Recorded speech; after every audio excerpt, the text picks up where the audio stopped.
Bienvenue à toi, personne extraordinaire. J'espère que tu vas bien.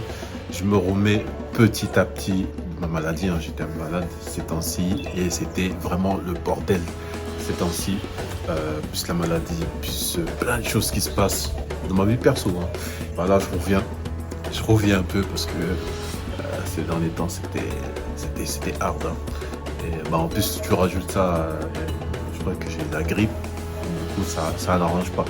Donc là, ça va mieux, ma voix, ça va mieux. Et du coup, je respire mieux, je tousse moins. Donc c'est cool. Donc une vidéo importante depuis la dernière vidéo où je te disais qu'on arrêtait de faire semblant.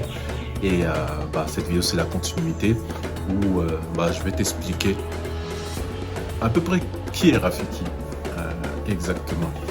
Parce que tu as pour enclencher cette révélation, parce que voilà, je me sentais pas moi-même à 100% et j'en avais marre de continuer à mentir aux gens pour dire, en disant aux autres, je suis 100% moi, c'est le vrai Rafiki que vous avez. Effectivement, c'était presque le vrai Rafiki. Mais voilà, donc une petite vidéo là. Je sais pas comment je vais l'organiser, mais je vais parler du Rafiki. Pourquoi le mot Rafiki? Rafiki, en fait, si les personnes qui connaissent Disneyland, le royaume. Le royaume Rafiki, c'est le vieux singe. Tu sais, le vieux singe là, qui vient taper sur la tête de Simba qui retourne récupérer son royaume. Et moi je suis ce vieux singe là en fait. Alors, comment c'est venu cette appellation vieux singe? Depuis que je suis petit, je suis quelqu'un, on appelle ça introverti, c'est-à-dire qui reste lui-même, qui reste trop avec lui-même, qui reste tout seul. Le fait que j'ai pas d'amis, c'est pas grave. C'est pas du tout grave. Mais grave. En fait, depuis que je suis petit, je traînais tout seul. Je me suis créé un univers, en fait. Tu vois, quand tu es tout seul, t'as pas d'amis et tout. Donc, du coup, ce que tu fais, c'est que tu te crées des univers. Tu fais plein d'imagination. Et tu réfléchis beaucoup, tu vois. Tu réfléchis beaucoup. J'ai appris aussi à écouter les gens. Vu que je parlais pas, du coup, j'ai cette faculté-là à déceler rapidement ce que les gens disent en fait. Parce que aussi, si c'est des mythos ou pas. Pas à 100% bien sûr. Mais voilà. À force d'écouter, du coup, il y a des choses qui se répètent avec différentes personnes que tu as. Et du coup, tu peux détecter des fois que c'est pas très logique ce que tu fais là. Tu dis quelque chose, mais tu fais le contraire. Mais de toute façon, l'homme, il est comme ça. Et moi, le premier, on dit quelque chose, mais on fait le contraire. Ça, je vais pas t'apprendre.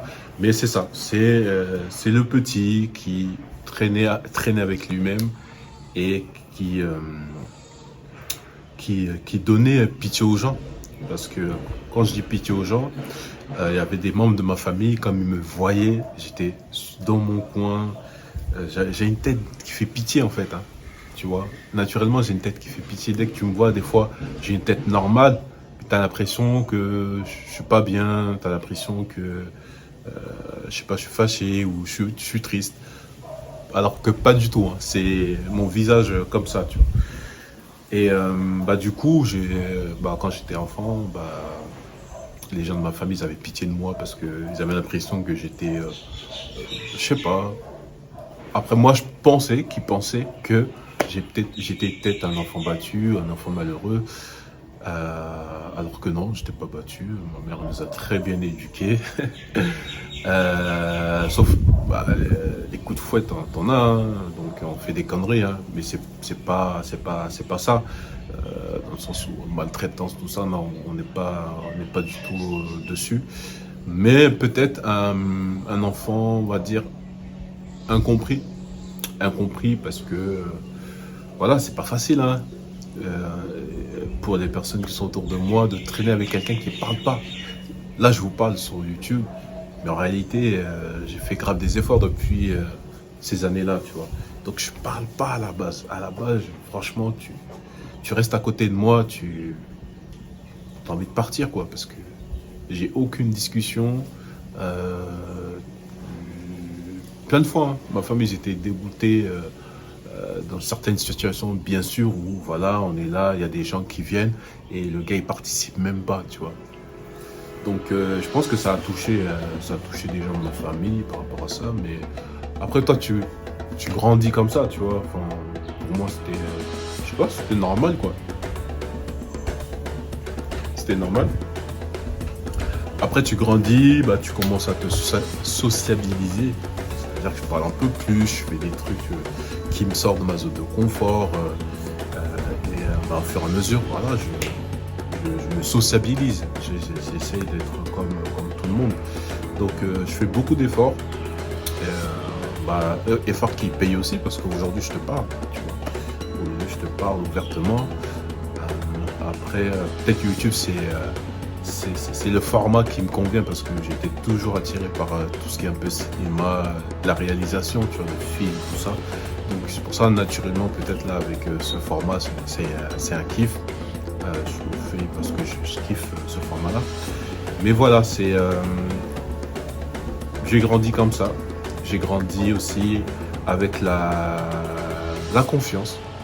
Parce que beaucoup de personnes, vu parce que déjà je parlais pas beaucoup et je suis pas quelqu'un qui divulgue les secrets comme ça partout à droite à gauche parce que j'ai envie de parler, bah du coup les gens à mon adolescence, bah, ils avaient plus de confiance à venir se confier, ils avaient plus de confiance à venir parler de leurs problèmes et j'étais le mec en fait, dès qu'il y avait un problème, dès qu'il y avait un truc, j'étais le mec qui restait sage. Tu vois, j'étais le mec qui ne paniquait pas.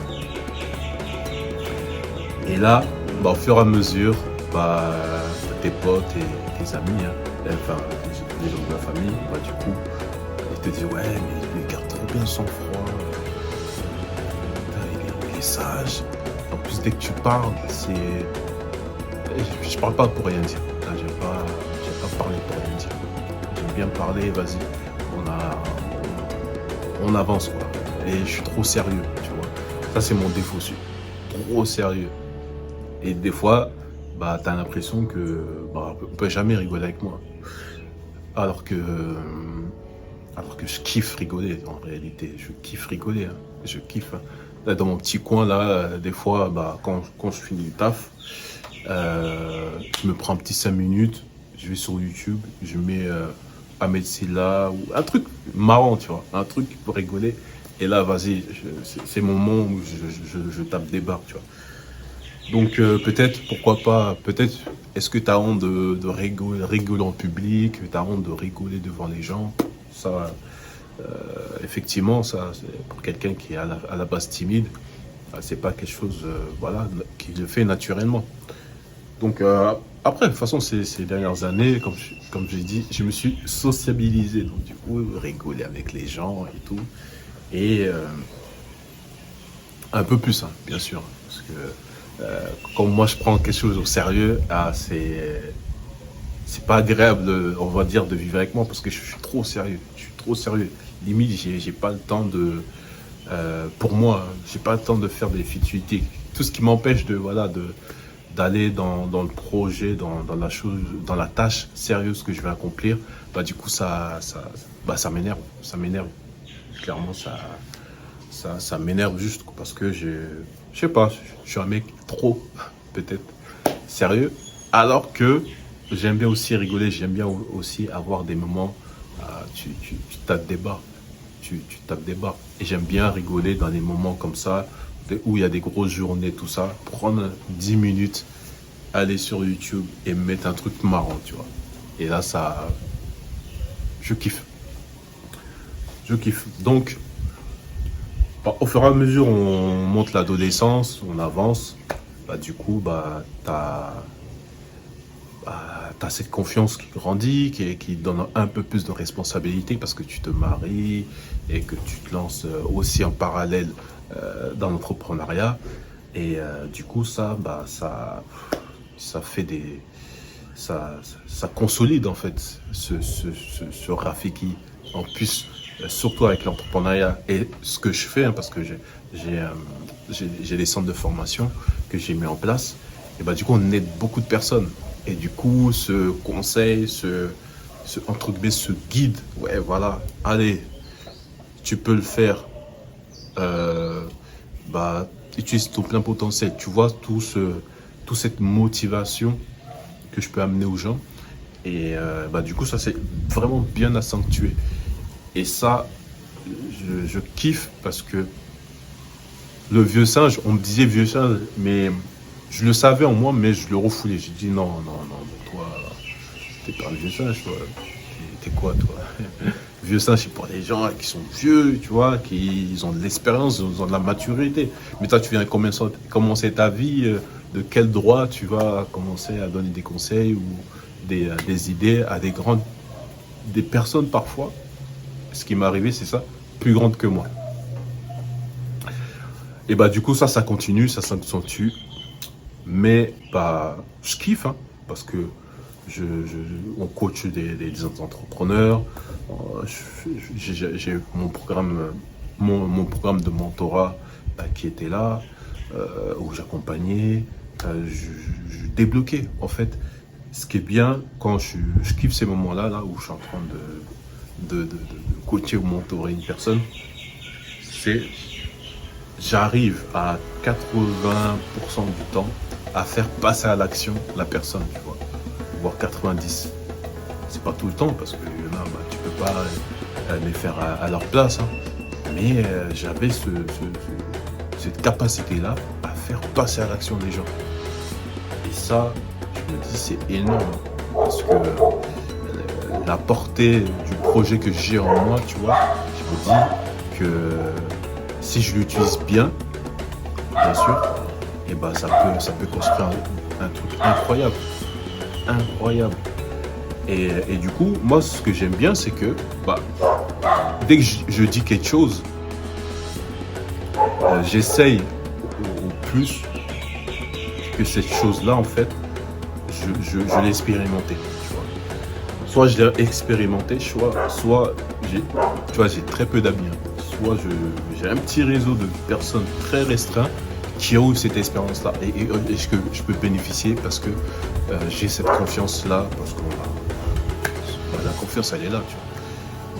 Mais j'essaie de transmettre des choses qui sont vraiment concrètes, que j'ai expérimentées ou que les personnes de mon entourage entrepreneurial très proche, je n'en ai pas beaucoup, hein, et ben ils ont expérimenté, tu vois.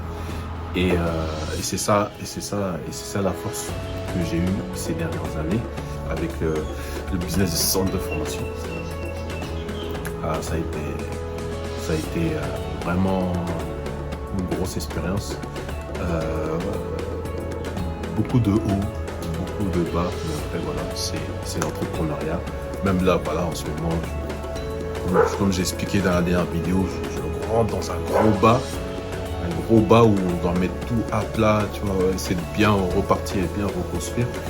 Donc voilà, c'est pas fini. Donc du coup, voici pour cette vidéo, pour te dire à peu près qui est Rafiki Mentor, Rafiki, vieux singe, et pourquoi. Donc à la prochaine vidéo.